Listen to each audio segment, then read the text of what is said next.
que Dios hizo tanto por Saúl, cambiándole el corazón, ponándole otro, como quiere lo presidió, siendo un desobediente. ¿Tú crees que hay personas, ministros, evangelistas, adoradores que intentaron corazones pláticos? Sí, eso puede pasar. Eso puede pasar. Y no han tenido el corazón original. La actitud no transacciona. Wow. Cuando Saúl agarraba y quebrantaba el mandamiento de Dios, se imponía por encima de lo que Dios le había ordenado. Esto era reflejo de su corazón, del viejo corazón que él tenía. Porque el problema de Saúl fue que no pudo permanecer con el corazón que Dios le dio, el corazón que Dios le cambió. Este fue el problema, que cuando él entraba en desesperación, entonces entraba exclusivamente, que esa era una de las características del corazón, y actuar de esta manera deliberada, no ver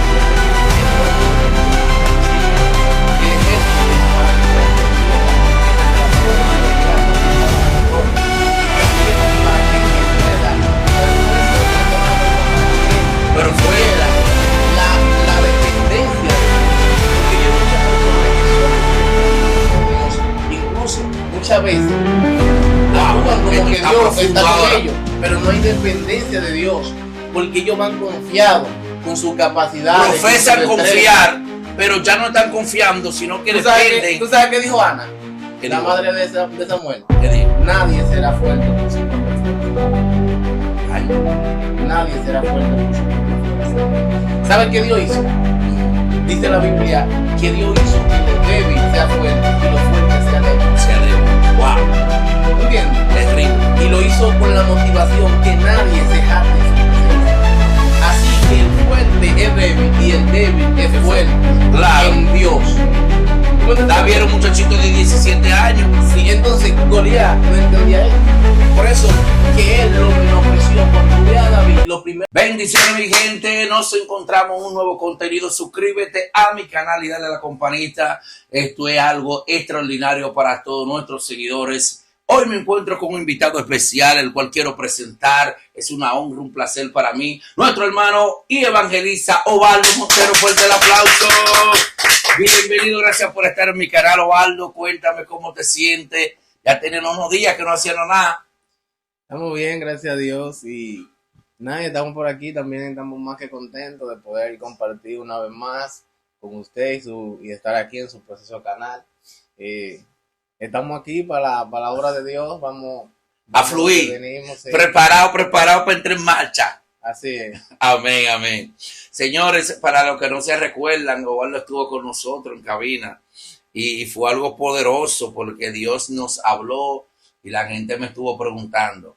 Hoy el tema que Osvaldo trae para la gente que nos sigue, esa gente que quiere escuchar algo positivo, algo edificante, algo nuevo. Cuéntanos, ¿qué nos trae hoy, Osvaldo? Creo que vamos a estar compartiendo un poco acerca de David, Saúl y David. Ahí estaremos hablando un poco sobre estos dos hombres que en un momento dado, ambos fueron ungidos por Dios, y hay una enseñanza bien poderosa ahí que podemos tomar de su personaje, y de eso estaremos hablando. Amén. Señores, Saúl y David, ay. Preparen su onda, lo que tienen onda, que todo está poderoso. Entonces, el recuento de Saúl, el algo, comparándose, ¿verdad?, con lo que fue la historia de David en el trayecto de su ministerio. Él estuvo más desandando que reinando. Sí, pero mira, todo comienza en el capítulo 8 del primer libro de Samuel, donde el pueblo, los ancianos en especial, dice la Biblia que se reunieron para ir a Rama, donde estaba Samuel el profeta, para hacerle el pedido siguiente: danos un rey que nos gobierne como las demás naciones. Cuando el pueblo, los ancianos se reúnen y van donde Samuel con este pedido, al escuchar Samuel, dice la Biblia que esto lo desagradó en gran manera, porque Samuel sabía qué implicaba este pedido, más, sin embargo, ellos no estaban bien claros de qué implicaba este pedido de ellos. Pero algo que iba a hacer si ellos tuvieran rey era de que el rey se iba a enseñorear sobre ellos. Iba a tomar lo mejor de sus posesiones y también esto le iba a dar, esta autoridad que el rey iba a tener sobre ellos, le iba a dar cierta impunidad. Esto quiere decir que si el rey cometía cualquier acto de maldad o violentaba cualquier derecho de cualquier persona, su obra, su acto no iba a ser penalizado, porque el rey tenía una autoridad sobre todo. Es alguien que podía hacer cualquier cosa y no iba a ser penalizado. O sea, no se le iba a llamar a capítulo por su hecho. Al rey. Era una autoridad muy grande que se le estaba confiriendo a esa persona, más ellos no sabían. Samuel sí sabía, pero lo más complicado de esto era el hecho de que ellos teniendo rey, en pocas palabras, estaban desplazando a Dios, el gobierno teocrático de Dios, donde era Dios que gobernaba el pueblo. Entonces ellos eligen tener un rey por las demás naciones también. Igual, para hacerse igual a las demás naciones, eso fue lo que yo quisiera. Ahí es donde viene la complicación, porque ellos lo que quieren es idolatrar, tener un rey y a la vez tener un Dios. Ellos querían este hombre, por ejemplo, ellos tomaron como pretexto el mal caminar de los hijos de Samuel. Aprovecharon esto y dijeron, danos un rey. Ya nos cansamos de este gobierno, de este periodo de los jueces. Ahora nosotros queremos un rey, queremos ser un poco parecido a las demás naciones. Wow. Y ahí hay un problema cuando el pueblo de Dios quiere parecerse a las demás naciones. Siempre los profetas. Siempre Dios estuvo atento de que ellos no fueran como las demás naciones.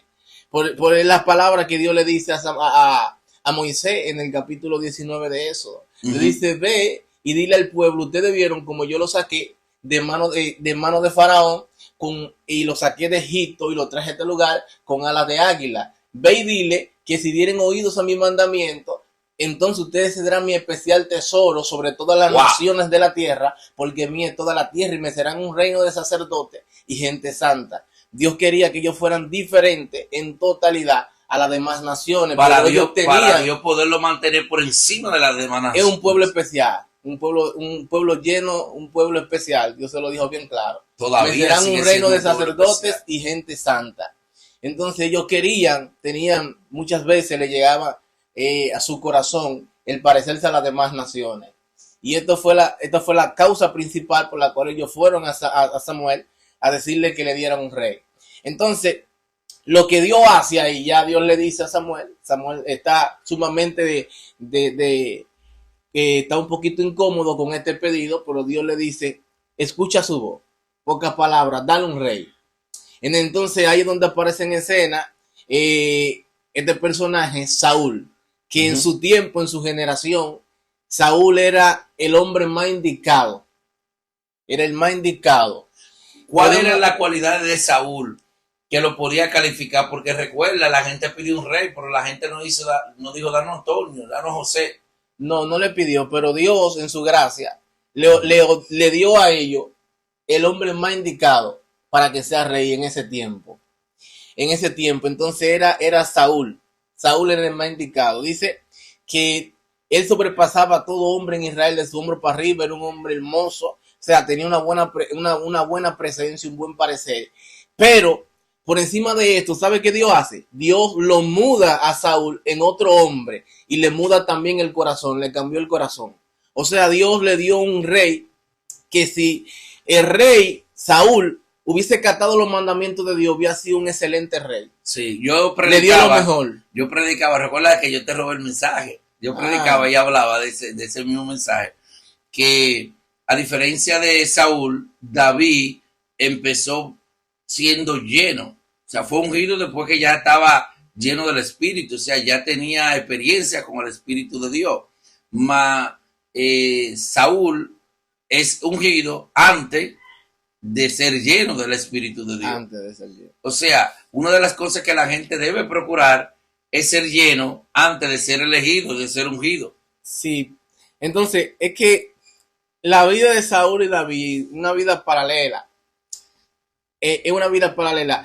Pero lo que pasa es que ellos tienen diferentes características. ¿Cuáles son las características que tenía Saúl y que no tenía David, que David tenía, que no tenía Saúl? Bueno, mira, lo primero que destaca en David es su corazón.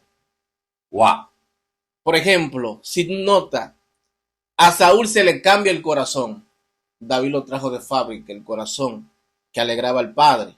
Entonces es una diferencia, Wow. una gran diferencia entre ambos. Nota, Eso está profundo ahí. nota, A Saúl se le cambia el corazón. el primer rey David lo trajo de fábrica. lo trajo de fábrica. O sea, el original. O sea que cuando Dios quiso ungir otro ¿Tú ungido, crees que hay gente ungida, se gente percató predicando de hoy? que no haya cambio en su corazón, sino que lo trayera de fábrica el corazón que iba a alegrar al Padre y que se iba a complacer en su mandamiento. Sí. Mira, porque nota, a pesar de que Dios hizo tanto por Saúl, cambiándole el corazón, mudándolo en otro hombre, como quiere el hombre, siguió siendo un desobediente y ¿Tú crees siendo un rebelde. ¿Tú crees que hay personas, ministros, evangelistas, adoradores, gentes de altares con corazones plásticos Sí, eso puede pasar. Eso puede pasar. que no han tenido el corazón original? La actitud, nuestras acciones revelan nuestro corazón. Wow. Cuando Saúl agarraba y quebrantaba el mandamiento de Dios, se imponía por encima de lo que Dios le había ordenado. Esto era un reflejo de su corazón, del viejo corazón que él tenía. Porque el problema de Saúl fue que no pudo permanecer con el corazón que Dios le dio, o sea, el corazón que Dios le cambió. Este fue el problema, sino que cuando él entraba en desesperación, entonces actuaba impulsivamente, que esa era una de las características de su antiguo corazón, Sí. de actuar de esta manera deliberada, por impulso. No veo que viene el hombre de Dios, acordamos de que íbamos a estar aquí después de 7 días, de que iban a hacer lo otro, ahora tengo la opresión porque el pueblo se está yendo, los guerreros están desertando, entonces lo entraba en un momento de desesperación. De desesperación. No será, ministro, que Saúl no fue procesado, o sea, subió por el ascensor demasiado rápido. También esto es una gran diferencia entre Saúl y David. Saúl era un muchacho que estaba debajo o sea, estaba atento sirviendo a su padre. Su paternidad. Él estaba lejos incluso de vivir una vida complicada, de dificultades. No tenía experiencia. No, el hombre tenía criado. Tenía criado. ¿Qué implica esto? Que tenía hombres a su servicio que hacían todas las tareas difíciles. Y las tareas difíciles que moldean el carácter y te ayuda a tú crear una resistencia en el espíritu. Puede darse la casualidad de que hoy en día estamos viviendo esos tiempos que hay muchos ministros que han sentido que están en una posición alta y entonces se están valiendo los criados. Tienen su criado. No para el servicio, sino para las tareas difíciles. Sí, ellos hay personas ya que son, ustedes saben, que son ministros. Ay, pastores, Padre mío. que son los que tienen que ir a socorrer. Te va a meter en problemas. Que tienen que ir a levantarse, que tienen que levantarse si es necesario a la 1 de la madrugada, porque el hogar y el matrimonio de alguien está ahora mismo bajo conflicto y bajo guerra. Entonces lo que ellos hacen es que levantan su teléfono, llaman un diácono, llaman un escudero y lo mandan cuando esos son trabajos de ellos. Porque ¿cómo diferenciar el trabajo del ministro entre el trabajo de la obra? Entonces, para contextualizar. Para mí, hay un trabajo que es de la obra. En el trabajo de la obra de Dios, que es de la viña de Dios, ¿verdad? Está exclusivo el del ministro. ¿Cómo puede la gente diferenciar lo que pertenece al ungido? Mira, te voy a decir algo, que eso no tiene perdedera, eso está claro, más claro que el agua. Desátalo. Cuando se trata de un matrimonio en riesgo, ahí tiene que entrar el pastor. Ahí no di que no, que tú eres el líder, que una psicóloga. La voz del pastor es que se necesita. David, cuando se trataba de la vida de la oveja, era él quien la socorría. Esa es la diferencia. Era él quien peleaba con el oso, quien peleaba con el león. Padre. Y libraba a su oveja. Y solo. Porque él entendía la responsabilidad. Y solo, varón, y solo. Hay gente solo. que están peleando tareas difíciles y quieren estar con el criado. Mira, ellos hay gente que se desacostumbraron a pelear solo. Todos lo quieren hacer en compañerismo y no es que está mal, porque llega el momento donde tú necesitas descanso. Llega un momento donde tú necesitas una ayuda. Claro, y es bueno, pero es bueno porque lo que tú no puedes nunca dejar de hacer, lo que te corresponde, porque tú no tienes ayuda. Exacto. Y no, y hay algo, la Biblia dice que son mejor dos, ¿verdad? O sea, siempre la Biblia habla acerca de la unidad, de estar unidos. Pero una cosa es eso, otra cosa es que la tarea que te toca a ti, como tú decías, hacerla a ti. Si no hay nada a mi alrededor, eso se tiene que hacer. Por ejemplo, recordemos a Jesús cuando él está orando. La tarea era de Jesús, pero Jesús invita a los discípulos. Sí. Ellos se duermen, pero Jesús no deja de orar. Hubieron cosas que él tuvo que hacerla solo, él le entendió. Él en ningún momento lo invitó a ellos a que cargaran la cruz al Gólgota. Yo entiendo, pero ahí es que me voy. Eso es lo que quiero decir. Por ejemplo, los discípulos se duermen. Jesús no deja de orar. No, pero hay personas, ministros, cristianos, que a la hora y punto, que ya porque tú no estás yendo al monte y ellos dejan de ir, ya porque tú no estás orando, espérate, pero nada más estoy viniendo yo solo. No, yo no voy por ahí. Porque ellos entienden que si no va Pepe, si no va Juan, es que ellos hay gente que hacen un círculo y todo lo que hacen lo hacen en base de ese círculo. Y poco dejaron de ser independientes en el espíritu y se volvieron dependientes de otros. Es decir, necesitan la ayuda de otros, la mano de otros para poder levantarse. Por sí solo ya no tienen la fuerza. Porque se acomodaron a ese círculo. Entonces eso te hace bien en cierta parte, pero también te puede hacer un mal. Porque esto se trata de tú y Dios. Se trata de tú caminar cuando nadie a tu alrededor quiere seguir hacia adelante, pero fue a ti que Dios te ungió. Cuando Dios te ungió y derramó el aceite sobre ti, Él no lo hizo, mira, y te unjo a al lado tuyo, y te pongo ahí. Fue a ti solo que Él derramó el aceite. Entonces la demás ayuda nunca menosprecia una persona que se quiera acercar a ti o te quiera ayudar. Bienvenido sea. Pero tú tienes que entender que se trata de ti, que el ministerio que Dios puso en tu mano, el oficio, la responsabilidad, eres tú que está a cargo de eso, eres tú que tienes que echar para adelante, eres tú que tienes que avanzar. ¿Tú entiendes? Wow, entonces David entendió eso. David nunca fue a buscar a nadie para que lo ayudara a rescatar la oveja. Amén. Fue el que fue. Sí, pero volvemos al punto que hay que definir los oficios y entender dónde y cuándo. Porque, por ejemplo, mira lo que hace Saúl. Saúl tiene que esperar que llegue Samuel, pero ya Saúl entonces se cree suficiente y dice, no, yo voy a hacer el sacrificio. Porque ahí está. Hacer el sacrificio era algo honorable. Pero no era algo que lo alegaba, ¿cómo te digo? Lo halagaban. Sí. Era una ceremonia muy bonita. Pero sabes que el sacrificio no era ejercido por todo tipo de personas. Era por el sacerdote. Era el sacerdote. Él no era sacerdote para hacer sacrificio. Pero es lo que te digo, él lo hizo solo, sin Samuel. Entonces hay que decirle a la gente que tienen que tomar en cuenta ese punto. Sí, el problema es la desesperación. Nota algo que destaca David, por ejemplo. No, lo que yo quiero decir, oye, que tú no me estás entendiendo, por ejemplo, aunque yo sea el ungido, yo tengo que entender que si hay un adorador ahí, ¿verdad? Sí. Que Dios lo puso al lado, yo tengo que dejarlo fluir. No, claro, sí, porque tú no puedes. Cada quien y no me puedo meter en ese manto. Pero hay ministros, de personas de ministerio, y se da el caso, muchas iglesias, hermano, que lo que le toca hacer no hacen, más lo que no le compite hacer quieren hacer. Sí, eso pasa, y hay personas que usurpan posiciones que no le corresponden. Sí. Y llevan carga que no son su carga. Pero estamos hablando esta parte del compromiso personal que tú tienes con lo que Dios ha puesto en tu mano, que fue lo que David asumió en su debido tiempo. Era él quien peleaba, era él quien estaba al frente siempre. Por ejemplo, entramos a una de las partes más destacadas de la historia de ambos. ¿Cuál? En escena aparece un personaje llamado Goliat, que se pone a desafiar a todo hombre de guerra de Israel. Sí, pero antes de David llegar donde estaba Goliat, que era el escenario importante de David, ya David venía matando osos. Sí, a diferencia de Saúl, que Saúl, cuando él viene, Saúl no tiene ninguna experiencia de manera personal ni íntima. Te digo algo de Saúl. Saúl era uno de los guerreros más letales que tenía Israel. ¿Cómo hace? Sí. Desate ese código. Dice la Biblia que cuando desenvainaba a su padre no vendría vacía, traía sangre. Era un guerrero feroz, Dios estaba con él. Dios estaba con él. Era fino. La espada de Saúl era una espada temida. Pero hay algo.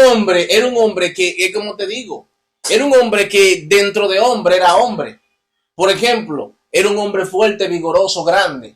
¿Tú entiendes? El y tenía monstruo. su táctica de guerra. Era el Que monstruo actualmente del dice la Biblia que era un hombre que su espada no retornaba vacía a él. Entonces lo que pasa con Saúl es que cuando Dios lo abandona por su desobediencia, entonces el hombre entra en miedo, ya no hay valentía. Ya el león que tenía por dentro, ya ese león no existe. ¿Tú entiendes? Ya no está esa ferocidad, ya no está ese valor, porque lo que hace que una persona pierde ese valor y ese coraje en la guerra es que Dios esté con él. Mientras Dios estaba con él, no había reto, no había enemigo que lo enfrentara. Todo él lo vencía. Así ganaba guerra imposible porque Dios estaba con él. Pero cuando Dios lo abandona, ¿sabe qué? Cuando Goliat comienza a desafiar al pueblo, era él quien tenía que salir. Pero ya él tenía miedo. Al frente. Tenía miedo. ¿Por qué siente miedo, Saúl? Te digo, ya Dios lo había abandonado. La ausencia de Y Goliat se sentía confiado. Goliat estaba confiado en su Dios. No, que sus dioses estaban con él. Aquí hay un misterio. O sea, tanto los demonios, porque eso lo sabemos, pero Goliat, ¿verdad? Goliat era un ser humano, era un hombre. Era un ser humano, pero Goliat, hay que entender la mitología. La mitología. En aquel entonces también hay que entender. ¿Qué pasaba ahí en la mitología? ¿Cuál era su ideología? La mitología, Goliat descendía de los dioses, del linaje de los dioses. Sí, era un gigante. Un gigante. Entonces Entonces los demonios se dan cuenta cuando una persona ya Dios lo rechazó. Pero también la gente se da cuenta. Sí, eso es así. Wow. El enemigo sabe. Eso está profundo ahí. El enemigo sabe cuando una persona carga la luz de Dios. Eso se refleja en el mundo. Hay gente que está haciendo pantomima, que está en los altares, pero ya Satanás sabe que. Sí, incluso eso, lo que busca una persona que no tiene a Dios, cuando aparenta tener Dios, que Dios lo está usando, es tratar de engañar a la persona, al hombre. Pero en el mundo espiritual no hay engaño. Pero ya esas cosas no se están viendo, ya eso no se ve, eso era en el tiempo de Saúl y David, que siendo desechado podía seguir presumiendo tener a Dios. Hay personas que están... Lo suelto, eso está profundo. Sí, suéltalo. Hay personas que están aparentando tener unción, tener niveles. La apariencia es algo que siempre estará. Porque si una persona no es genuina, no es real, no es verdadera, entonces va a tener que aparentar serlo. O sea, que ya esa es la única opción que le queda, la apariencia. Tarde o temprano va a quedar descartado. Que le quede una persona que en un momento dado Dios lo estaba usando, Dios estaba con ellos, pero que ahora descuidaron su comunión, descuidaron su relación y ya no lo tienen. Si tú quieres seguir, ¿verdad? Ministrando, si quieres seguir fluyendo, entonces si no tiene a Dios lo verdadero, va a tener que aparentarlo. Wow. Porque la gente al fin y al cabo te va a contactar, va a querer que tú le ministres porque tú tienes a Dios, por lo que tú portas. Es probable que haya personas que estén tratando de vender una apariencia de que portan un nivel, de que están bajo una unción, pero realmente no han pagado un precio por eso. Sí, eso es posible. Todo es posible. Incluso esta cosa que es muy negativa. Es muy negativa porque lo más bajo que puede caer una persona es aparentar lo que no es. Porque se engaña a sí mismo. No solamente engaña a lo que los rodean, sino a sí mismo. El primer engaño consiste en él mismo. Sí, porque mira lo relativo que la cosa. Por ejemplo, Saúl tenía miedo de enfrentar a Goliat, pero supuestamente era el rey, era el hombre del manto. Más sin embargo, David, que no tenía cualidades, no siente miedo. Respondió al desafío porque tenía a Dios. Tenía a Dios. Entonces eso es lo que hace la diferencia. Dice incluso el mismo Salmo que no se salva el rey por la multitud de ejércitos que tenga. Ay, papá. El caballo se alista para la batalla, pero es Jehová quien da la victoria.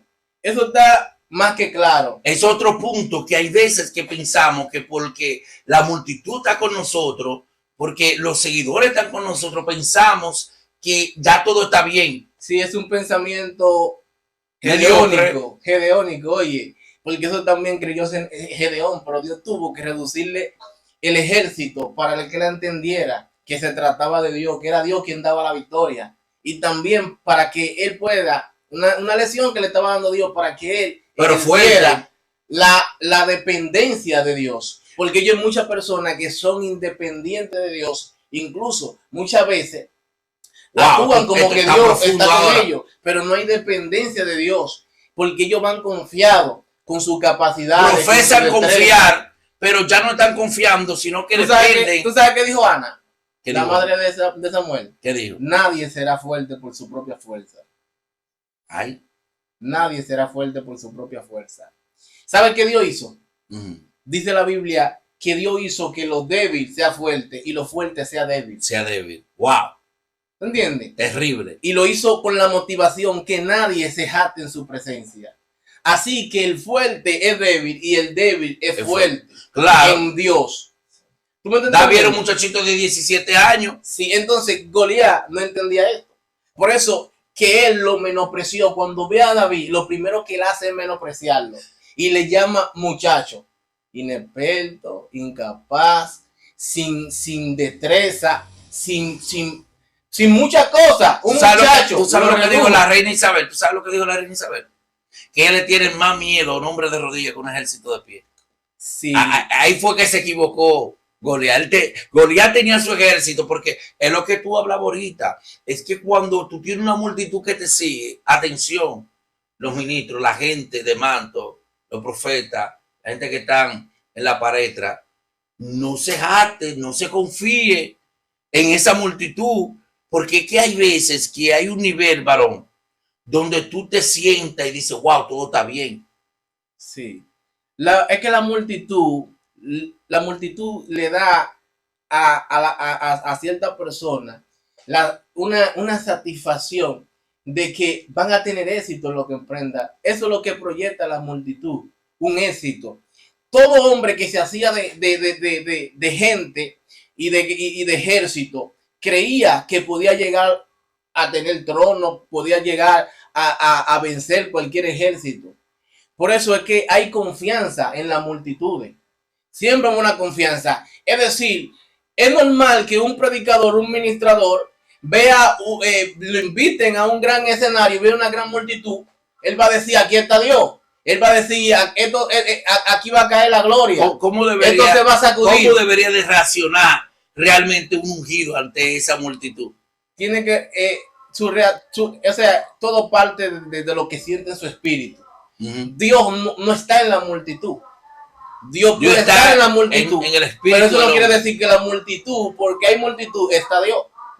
No, repíteme eso, espérate, repíteme eso ahí. No, porque Dios no es así. O sea, Dios no se impresiona por la multitud, por lo mucho. Es decir, no, pero tú dijiste, Dios está en la multitud, pero... Yo te dije que muchas veces Dios no está en la multitud. Okay, nosotros tenemos cierta, o sea, cierta... Está fuerte aquí. Dios mío. Nosotros desarrollamos esta noción. Si hay un gran escenario, es muy probable de que la gloria se va a meter. Se meta. Sí. Pero lo que pasa es que cuando uno se encuentra con pequeños escenarios, entonces ahí lo que nosotros pensamos, qué batalla que va a haber. Hay guerra. La gente no ve a Dios en los pequeños escenarios. No, pero es que de hecho, hay cosas que ocurren con predicadores, con adoradores, que cuando se habla de un escenario pequeño, está bien, yo te voy a hacer una pregunta. ¿Por qué tú crees que Saúl siempre se preocupó de tener su ejército? Desátame ese código. Es por eso. Porque él creyendo que tenía su ejército, él creía que podía preservar su trono. Creía que tenía Dios. Mira, Saúl hizo algo que fue un acto impío. Fue hacerle creer a los guerreros de Israel de que Dios estaba de su lado, cuando él sabía que Dios lo había abandonado. ¿Qué fue lo que hizo Saúl? Lo llevó una matanza al monte de Gilboa.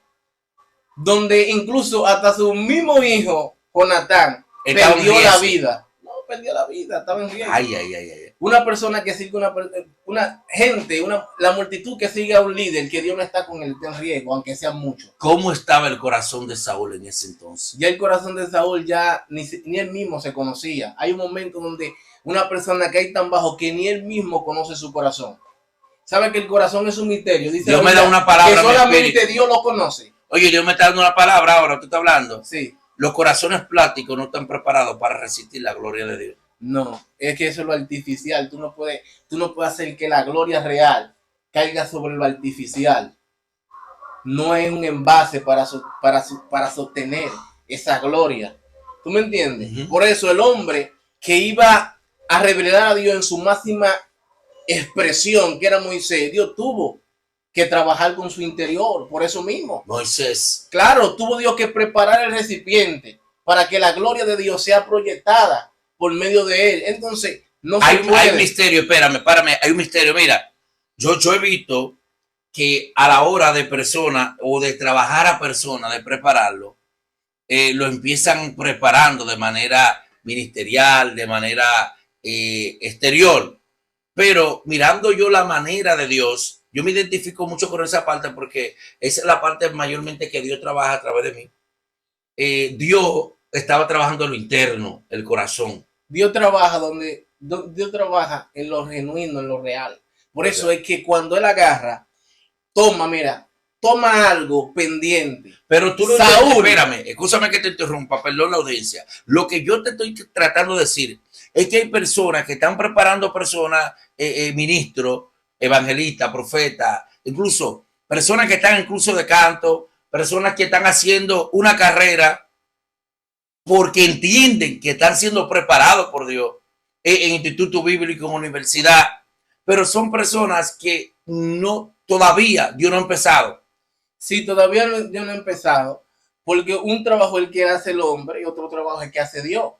Mira, algo sí, pero el problema de eso es que, ok, ya tú estás listo, lo ungen y lo sueltan. Sin embargo, no tienen todavía ni la mínima, ni el mínimo cc de preparación. O sea, todavía Dios no lo ha circuncidado, Dios no lo conoce, Dios no ha tratado con lo interno de ese individuo. Sí, porque todavía no culmina el proceso. Más sin embargo, el error que muchos cometen es que cuando creen, el líder cree que ya terminó el ciclo de preparación de esa persona, ahí está, ya está para lanzarse al ministerio. Lo suelta. Y ahí donde está el problema. Le hace daño. Porque tú lo trabajaste, pero falta el trabajo de Dios. Falta el trabajo de Dios. Falta el trabajo de Dios, entonces nota algo. No, pero oye, wow, Dios mío, esto está terrible, varón. Tú me vas a disculpar, pero no me puedo callar. Escucha esto, mira. Tenemos que entrar al corazón de la vaina. Vamos para allá, pero escucha esto, mira. Hay un asunto, no todo el mundo tiene visión para saber qué es lo que Dios quiere trabajar. O sea, hay líderes que tienen gente ahí que no saben qué es lo que Dios quiere trabajar. El área que Dios quiere generar el cambio, la transformación, sí. Eso es un punto sí, porque profundo. Es que Dios nota que ve más allá. Si hay una persona en la tierra que podía tener una visión, o sea, poder ver lo que Dios veía, era Samuel. Y aún su visión fue limitada en cierta parte. Sí. Y se dejó llevar por la apariencia. Yo estoy tratando de decir que la vida de David fue marcada por la apariencia. Todo lo que se veía mejor que él, le querían dar su puesto. El puesto que Dios le tenía reservado. ¿Por qué? Porque hay personas que se enfocan en la apariencia, pero Dios no trabaja con la apariencia. Dios trabaja de lo interno, donde no hay figura. ¿Tú me entiendes? En el secreto. Lo que impresionó, la primera impresión que tenemos del primer rey, que es Saúl, es que es un hombre grande, del hermoso parecer. ¿Tú me estás entendiendo? Y alegado por el pueblo, aplaudido. Sí, felicitado. Pero nota algo, él tenía esa condición eterna, pero él interna. No tiene nada. Hay gente que no tiene nada. Dios tuvo que ponerle todo lo que él necesitaba para ser un rey excelente. Sí, hay gente que internamente no tienen nada. No tienen nada. Pero tienen una carátula que se vende todo. Tienen la mejor imagen externa, pero en su interior no hay nada. Entonces, algo que llenó a Dios fue que David lo más grande que David tenía no era lo que tenía por fuera, sino lo que tenía por dentro. David, todo lo que nosotros recibimos de David, sea en los salmos, sea en su historia, fue la manifestación de lo que él tenía por dentro. Diferencia entre Saúl y David. Explícame ese punto. La diferencia es que David, escucha bien, David sí tuvo un proceso de preparación. Sí conoció a Dios en el proceso. Saúl no conoció eso. O sea, Saúl subió al trono, espérate, subió a un trono fácil, sin persecución. Lo ovacionaron, lo recibieron. Este es el rey que yo le presento. Eso fue fiesta, eso fue gozo por toda parte. ¿Cómo David llegó al trono? Con muchas dificultades, con muchas persecuciones, con mucho proceso de por medio. Esto hizo de que David sea consolidado como el mejor rey de Israel. Pero ¿a quién culparían en ese tenor? ¿Culparían a Saúl o al pueblo? No sé, fue el pueblo que eligió rey. No, el culpable no es nadie. Cuando Dios te pone, nota algo. Cuando Dios pone a Saúl, Dios le da a Saúl, lo equipa para que él sea un rey excelente, para que él sea un buen rey. Ya no hay culpable. Si Dios, por ejemplo, si Dios te da a ti la herramienta para que tú puedas construir un edificio, y si tú no construyes el edificio, ya no depende de otro. Hay gente que dice, no, Dios sabía que él iba a fallar. Sí, Dios sabía, pero ya es otro tema un poquito más complicado. En cierto punto Dios quería también darle una lección a ese pueblo. Sí, Dios quería darle una lección porque el pueblo se precipitó. Sí. Si el pueblo había aguantado un poquito más, porque mira lo que hace el pueblo. El pueblo ve que la cosa no están, que no están cuadrando, que no están yendo bien. Ya entra la justicia, ya no tiene valor porque hay soborno, ¿verdad? Exacto. Hay atropello de los derechos. Ya, entonces lo que ellos hacen es de una vez. No, oye esto, ellos no van ante Saúl ante Samuel para que Samuel corrija ese mal. Ellos están haciendo si no, es que ellos van ante Samuel para que Samuel desagarre eso. Entonces, ¿qué quiere decir esto? Que ellos no supieron aguantarse, o más bien no supieron ser pacientes con esa condición. Ellos hay personas que cuando ven que la cosa negativa están dirigiéndose hacia ellos, de una vez actúan de manera impulsiva y no aguantan y no tratan de ver si se precipitan. Entonces el pueblo se precipitó a pedir un rey. Si se habían aguantado, por lo menos 10 años más Dios le había dado a David. Wow. Pero le tuvo que dar a Saúl porque era el hombre. Es cierto, porque David tenía 17 años. Dios tuvo que acelerar el proceso por culpa de que Saúl no pudo cumplir su asignación. Es lo que te estoy diciendo. Saúl llegó ahí, ¿tú entiendes? Por la desesperación del pueblo.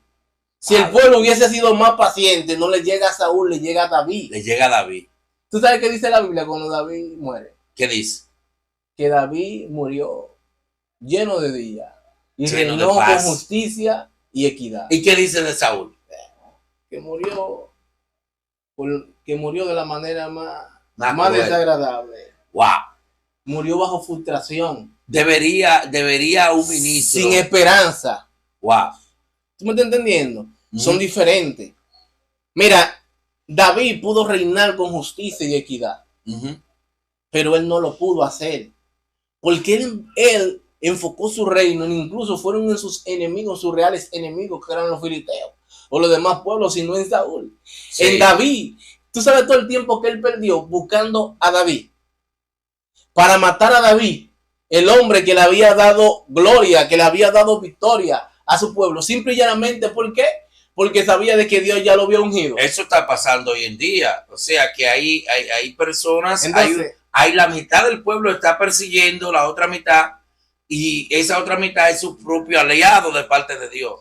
Hay una persecución de profeta contra profeta. Si tú te pones a ver, es difícil que tú veas un campamento de profetas hoy en día. Es difícil que tú veas una unión de evangelística, de adoradores que realmente estén genuinos. A veces tú lo ves juntos, pero no es que están unidos. Sí. Están, como tú dijiste ahorita, aparentando una cosa, pero hay una persecución interna. Sí. Entonces, mira lo que pasa. Entonces entra la realidad. 2 ungidos y un trono. Un solo trono. Entonces, Entonces, es cuestión de esperar el tiempo de cada uno. mira, David podía reclamar el trono. Incluso David nunca reclamó el trono de Saúl. David fue rey de Israel ya cuando, ni por su propia mano, ya todos los descendientes de Saúl habían muerto. Sin él tener que ver con su muerte. Porque, por Ujú. ejemplo, Isbosé, no fue él quien lo ejecutó, no fue él. ¿Entiendes? Dios. ¿Quién No, le quitó eso el es reino? profundo. Incluso el que va y da la noticia de que supuestamente Saúl había muerto, cuando se la da a David, inmediatamente David le hace una investigación. Cuando David se da cuenta, Él cometió un error. Él cometió un error. ¿quién? Él declaró de que él había matado a Saúl. Es lo que te digo. Él creyó de Él que pensó esto- que David iba a aplaudirlo. sí, que iba allá a favor con David. ¿Qué tú crees que pasaría si a una gente en la posición de David hoy en día les llevan una noticia como esa? Bueno, dependiendo, muchos se pueden alegrar, quizá otros no, porque ellos Claro, le muchas hacen una personas- fiesta, sé sincero, le hacen Sí, una no, fiesta. pero espérate, porque yo no puedo. Le dan un diaconado. Yo no puedo caer. Varón, no te confabules. No, ¿sabes? yo de no una te vez le confabulando. ponen cargo. Lo que pasa es, Le varón, hacen una agenda lo que pasa internacional. es que ellos hay gente que verdaderamente Dios mío, tienen principios cristianos. Esto quiere decir que ellos hay gente que verdaderamente no le desean mal a su enemigo. Ellos hay gente, que ellos hay personas que lo han maldecido, que le han hecho la guerra, que le han hecho la vida imposible. Y ellos hay gente que están llenos de Dios. Todavía que queda desean un el remanente, bien en queda esa un persona. remanente todavía. Sí, porque no podemos decir, no, que eso no se hace. Amén. Ellos hay muchas personas que tienen el corazón de David. ¿Tú crees hoy que hoy en en día día todavía existe gente como Ellos hay David? gente que se Jura. sienten mal cuando la persona que le hizo la guerra le llega la desgracia. Ellos hay gente que todavía que están oran sufriendo. por eso? Ellos hay gente que todavía están sufriendo por gente que le hicieron mal, por el mal que le sobrevino a ellos. ¡Wow! Sí, porque no son todo el mundo no son todas las Entonces, personas está fuerte que están aquí. declarando juicio contra aquella persona que le están haciendo la guerra. Tú sabes que hay mucha gente que están declarando juicio y si tú me hiciste la guerra, Jehová, tú verás, espera que Jehová va a salir en tu contra, que esto y que lo otro. No, y hay gente que no tienen ese chi en su mente. En su mente. No, entonces David no tenía ningún mal, no quería ningún mal para Saúl. Siempre lo respetó como un hombre que el aceite de la unción le había caído encima. Wow. Cuando Dios lo puso en sus manos, él decidió no matarlo. No, David. Cuando él lo encontró en la cueva, me imagino yo, todos ahí alrededor de David, los que le habían seguido, quizás le habían dicho, mira, Dios te lo entregó en tu mano, este es el momento de que acabe la persecución, Sí. mátalo, ejecútalo. Saúl, y cuando David viene, Saúl, pero escucha Osvaldo, esto, pero no, no, vamos a padre, decirte ya. algo Dios interesante. mío, padre, pero que te quiero preguntar. Sí, pregunta. Dios mío, padre, te quiero hacer una pregunta y se me va ahí. Oye bien, en cuanto a Saúl y David, en ese mismo ritmo que estamos hablando, por ejemplo, ¿tú crees que hoy en día existen personas con el corazón de Saúl persiguiendo a David? Sí, ellos hay gente que tienen el corazón de Saúl, así mismo, que se levantan en contra de la persona, que saben que lo pueden llegar Que entran al Facebook y verifican su perfil, que pueden investigan, llegar a tomar su posición. Ellos hay que algo, tienen miedo. ellos hay personas que nunca van a rehusar de que alguien que esté por debajo de él lo pongan por encima. Ay, Le va a hacer la guerra, le va a hacer Ay. la vida imposible, va a cuestionar lo que se hizo, que no debía, Profeta, que yo tengo pero la más capacidad, que yo tengo más mérito y demás. Eso siempre va a pasar. pero que cómo se ve eso en el pueblo de Dios, porque ya tenemos la historia de Saúl ahí, es para que eso no se pase. ve, porque oye lo que pasa. El pueblo de Dios está conformado por seres humanos, personas que tienen sus pasiones. No todos tenemos la capacidad, De ser esta espiritual. capacidad de nosotros reducirnos aún siendo grandes, para que otros más pequeños se eleve. Repítelo ahí. Reducirnos. Yo creo que eso fue por inspiración divina, no me vuelve a salir. Óyeme, no, óyeme, tú dijiste algo muy fuerte. No todos tienen la capacidad de reducirse a menor, aún siendo grande. Eso es muy fuerte. Sí, no todos van a decir como Juan el Bautista, es necesario que Yo mengo para que él crezca. para que él crezca. ¿Crees tú Esto que- es algo, que va incluso en contra de la naturaleza humana. Sí, o sea que Sí, tú tienes que golpearte, como dijo Pablo. Alguien dijo, yo no peleo golpeando al viento, sino golpeándome a mí mismo. Alguien dijo, un pastor dijo, Esto se puso bueno. A mí no me pastorea hombre. ¿Cómo va a ser? Bien, te estoy diciendo. Pero en la Biblia. No, un hombre. Un hombre dijo eso. Un pastor, que ni siquiera tiene pastor, dijo que a él no lo pastorea hombre. ¿Y eso? Porque ellos hay gente que no van a aceptar el diseño de Dios. No, que no van a aceptar que otro esté por encima de ellos. Pero eso en contra del diseño de Dios. Yo decía anoche en una prédica que Satanás está tratando de cambiar el diseño original. Mira lo que dice Pablo. Pablo dice que Dios deshizo lo que era, ¿verdad? Entonces, eso fue lo que hizo Dios. Dios dilocó la sabiduría del hombre. Explícalo, que la multitud no te está entendiendo. Dios, lo que era, lo deshizo. Y hizo lo que no es. Para eso mismo, para que nadie se jacte en su presencia. ¿Qué? Lo que no es, que viene siendo. Lo que no estaba. Por ejemplo, eso es lo que el mismo texto bíblico lo que quiere decir es que Dios, lo menospreciado del mundo, lo vil del mundo, escogió Dios para avergonzar a los que le siguen sabios. O sea, lo elegido como Saúl tomó lo que no es para deshacer lo que es. Dios lo hizo así, pero hay gente que no entiende esta dinámica. Ahora, Dios un bacano. Dios un bacano, no, porque Dios vio que Dios le falló con Saúl, ya no vuelvo a cometer ese error. Dios lo que le gusta es matar a la gente el orgullo de raíz. Eso es lo que va a hacer Dios. Mira, Dios al altivo lo mira de lejos. Uno de los pecados más grandes que el hombre puede cometer es el acto de soberbia. Eso da lugar a todo pecado. Entonces, la soberbia, el orgullo, esa jactancia de ser. Mira, David fue rey, pero nunca tú vas a ver a David imponiéndose. A diferencia de Saúl, Saúl sí se imponía sobre todo. David no era un orgulloso. No, él no, David no. David actuaba como el menor, aún siendo el mayor. Una pregunta, Osvaldo, muy seria que quiero hacerte. ¿Crees tú que esta generación está siendo vencida por la soberbia, el orgullo? Sí, hay mucha prepotencia, incluso hay muchas personas que lo único que le hace falta, tienen consagración, tienen unción, tienen búsqueda, tienen relación, pero contacto, no han sabido discernir la soberbia en ellos. Y esto es algo que se nota aún en personas que tú le ves, todos tienen todas las cualidades, pero ahí, en lo acto de humildad, se están quedando. Hace falta humildad en el pueblo de hoy. Sí, los actos de humildad. Cuando se ve que su reputación como predicador, como adorador, está siendo cuestionada, tratan de hacerse ver como, ¿tú entiendes? Como la figura, y no saben de esta manera contener esa pequeña arrogancia. Ahí entra la humildad. Cuando te cuestionan tu capacidad que tú tienes, cuando no te están machucando, que te están dando, no es el momento para tú engrandecerte, sino para tú hacerte más humilde. Entonces, wow. eso es algo que está pasando. Entonces, la humildad de David fue lo que contribuyó a que su corazón sea agradable delante de Dios. Tremendo, tremendo. Yo creo que hemos terminado, por ya el tiempo se nos ha ido, Osvaldo, pero ha sido un placer estar contigo y pudimos entender la diferencia entre Saúl y David en su reinado. Señores, compartan esta entrevista, pueden seguir a mi hermano Osvaldo Montero. Sí. Osvaldo Montero lo pueden seguir en sus redes, en Instagram, en Facebook y en su canal de YouTube. Síganos también a nosotros para más contenido. Bendiciones, muchísimas gracias por estar aquí. Amén, Dios le bendiga. Gracias por la oportunidad, gracias por estar aquí, por escuchar y por recibir, y estamos sumamente agradecidos. Amén. Shalom.